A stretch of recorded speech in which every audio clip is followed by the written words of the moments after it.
Banda B, 1 em ponto. A sintonia da informação.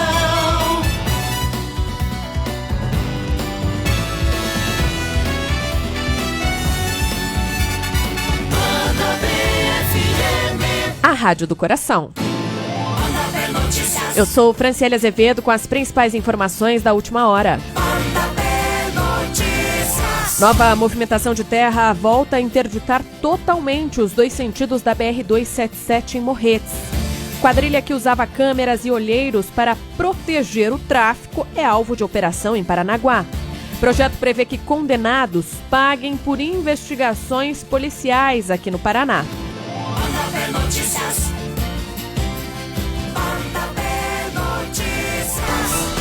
Nós seguimos acompanhando o caso do assassinato de Raíssa Suelen Ferreira da Silva. A jovem de 23 anos foi morta pelo humorista Marcelo Alves dos Santos, de 41. O corpo dela foi encontrado em uma cova rasa na entrada de Araucária ontem. O Antônio Nascimento traz mais detalhes sobre a investigação. Boa tarde, Toninho. Boa tarde, Fran. A jovem Raíssa Suelen Ferreira da Silva, de 23 anos, assassinada por Marcelo Alves dos Santos, não foi morta com enforca-gato, como revelou Marcelo no depoimento dele na delegacia na segunda-feira, e ainda era virgem, segundo afirmou a delegada Aline Manzato, da Delegacia de Proteção à Pessoa, durante uma entrevista coletiva no fim da manhã desta terça-feira. Marcelo permanece preso, já o filho dele foi liberado mediante o pagamento de uma fiança. O corpo de Aline foi encontrado nesta segunda-feira, enterrado em uma cova rasa, em Araucária, na região metropolitana de Curitiba. Ainda segundo Aline Manzato, foram coletados materiais do estômago da vítima para analisar se ela foi ou não dopada. Volto com você, Fran. Obrigada, Toninho. E só um detalhe nesse tudo: a fiança paga pelo filho do humorista foi de R$500 para deixar a prisão. 1 e 2. Banda B Notícias. Uma organização criminosa investigada por tráfico de drogas, venda ilegal de armas e assassinatos ligados à disputa por territórios é alvo de uma operação policial nesta terça-feira em Paranaguá. De acordo com a Polícia Civil, os agentes cumpriram 13 mandados de prisão temporária e 11 de busca e apreensão. A investigação começou em janeiro e avançou com base em materiais apreendidos em ações anteriores. As apurações revelaram negociações de drogas e armas, ameaças de morte e divisão de tarefas entre os envolvidos. O grupo atuava principalmente no Morro da Cocada, na região de Emboguaçu, e também em bairros como Vila Santa Maria, Labra e Jardim Iguaçu, utilizados para armazenar e distribuir drogas. Os pontos de venda eram monitorados por olheiros e câmeras instaladas clandestinamente para detectar a presença da polícia. Familiares e pessoas de confiança auxiliavam na ocultação de valores e na intermediação de transferências bancárias. As movimentações indicam um esquema de lavagem de dinheiro voltado a camuflar os lucros do tráfico de drogas. 1 e 3. Banda B Notícias. O amarelinho Banda B não para. Eliandro Santana, sempre atento ao que acontece na cidade, traz as informações sobre as ocorrências de momento. Boa tarde, Santana. Muito boa tarde, Franciele Azevedo. Ótima tarde a todos ligados na Banda B. O Corpo de Bombeiros acionado há pouco para uma queda de motocicleta. Uma ocorrência na rua Nilo Cairo, muito próximo ao terminal Guadalupe. O motorista precisa ter atenção ao passar pelo local. Uma das vias da Nilo Cairo está parcialmente bloqueada por conta desse atendimento dessa vítima de 36 anos. Já na rua Celeste Tortato Gabardo, no sítio cercado, uma colisão de um carro e uma motocicleta, com um motociclista de 44 anos sendo atendido também, neste momento, pelos socorristas do Corpo de Bombeiros. Repórter Eliandro Santana, aconteceu, deu na Banda B. Fran. Obrigada, Santana. 1h05. Banda B Notícias. Uma decisão liminar da Justiça determinou a interdição imediata de um centro terapêutico na região de Macacos, na área rural de Bocaiúva do Sul, na região metropolitana aqui de Curitiba. A medida atende a uma ação civil pública ajuizada pelo Ministério Público do Paraná, por meio da Promotoria de Justiça da comarca, após a constatação de diversas irregularidades no local. De acordo com o Ministério Público, o centro apresentava condições insalubres, com falta de higiene, alimentação iluminação inadequada, tanto em qualidade quanto em quantidade, ausência de acessibilidade aos banheiros, carência de acompanhamento médico, mesmo diante do uso de medicamentos psicotrópicos por alguns internos. Além disso, não havia projetos terapêuticos individualizados, desrespeitando normas básicas da área da saúde. Em nota, o Ministério Público destacou que as irregularidades configuram violações graves de direitos humanos.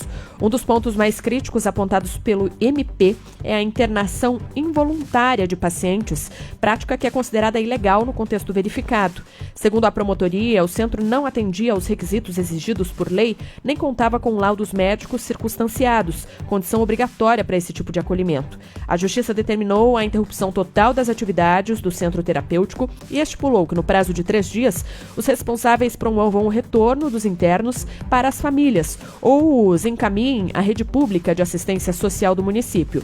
Em caso de descumprimento, será aplicada a multa diária de R$4.000. As possíveis responsabilidades criminais dos gestores do local ainda devem ser investigadas separadamente, conforme indicou o Ministério Público. 1:06. Uma motorista ficou ferida após o carro que ela dirigia cair em um córrego durante um acidente no bairro Fazendinha, em Curitiba. Djalma Malaquias acompanhou essa ocorrência e conta como foi. Boa tarde, Dejá. Olá, Fran. Boa tarde para você e para todos que acompanham aqui a Banda B. Uma motorista ficou ferida após o carro que ela dirigia ser atingido por outro automóvel e cair em um córrego na manhã desta terça-feira no bairro Fazendinha, em Curitiba.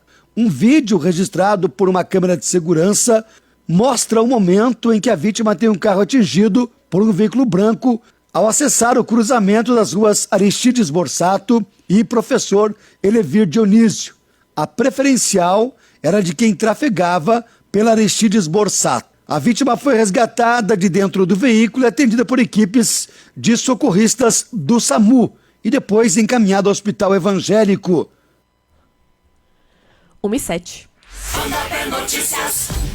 Uma nova movimentação de terra voltou a interditar completamente os 2 sentidos da BR-277 em Morretes na manhã de hoje. O bloqueio total é registrado no quilômetro 43 da rodovia após um primeiro deslizamento durante a madrugada. De acordo com a concessionária que administra o trecho, a queda de talude aconteceu por volta das 13h50 da manhã e a rodovia chegou a ser totalmente interditada para que existisse a limpeza do local. Por volta das 7h40, a pista sentido Curitiba passou a operar em mão dupla, com uma faixa para cada sentido. A nova movimentação de terra aconteceu por volta das 10h30 da manhã. Cerca de 2 horas depois, os técnicos da concessionária e autoridades seguiam acompanhando a situação e avaliando os riscos no local. Não há previsão de liberação da rodovia. Logo que a situação foi identificada, segundo a concessionária, durante a madrugada, as equipes iniciaram imediatamente os procedimentos para análise da situação e limpeza da pista. Por volta de 12h10, havia congestionamento de 5 km no sentido litoral e 2 km no sentido Curitiba. A praça de pedágio de São José dos Pinhais segue com fluxo interrompido. A Prefeitura de Morretes informou, também por meio de nota, que a Defesa Civil está atuando no local para garantir a segurança. Então, BR-277 totalmente interditada no sentido litoral e também no sentido Curitiba. 1:09. A Isabela Machado chega agora com informações de um bazar em Curitiba que reúne itens doados pela Receita Federal a partir de R$20. Isa, boa tarde. Oi, Fran, uma boa tarde para você, para todo mundo que acompanha o Banda B Notícias nesta terça-feira. Acontece hoje das 4 horas da tarde às 7 horas da noite, um bazar especial do Dia dos Namorados. O evento, realizado pelo Provopar, reúne produtos novos, importados, apreendidos e doados pela Receita Federal. Entre os itens disponíveis estão eletrônicos, jaquetas, perfumes e aparelhos celulares, tudo a partir de R$20. Segundo a organização, quem levar um cobertor ou um agasalho para auxiliar na campanha de inverno garante ainda um desconto de 10% na compra. O bazar acontece na sede do Provopar Estadual, na rua Hermes Fontes 315, no bairro Batel, em Curitiba. O atendimento será por ordem de chegada, sem distribuição de senha ou agendamento. Serão atendidas 10 pessoas por vez. O pagamento das peças pode ser em Pix ou dinheiro, e todo o valor será destinado para projetos que beneficiam pessoas em situação de vulnerabilidade social. Volto com você. Obrigada, Isa. 1:10. Todas essas informações você confere no portal Banda B, bandab.com.br. Você segue acompanhando o Tarde Total. Nossa programação tem muita fofoca. Já, com a Milena Stella e com o Anderson Luiz. Não saia daí e eu volto às 2 horas com mais notícias no seu rádio.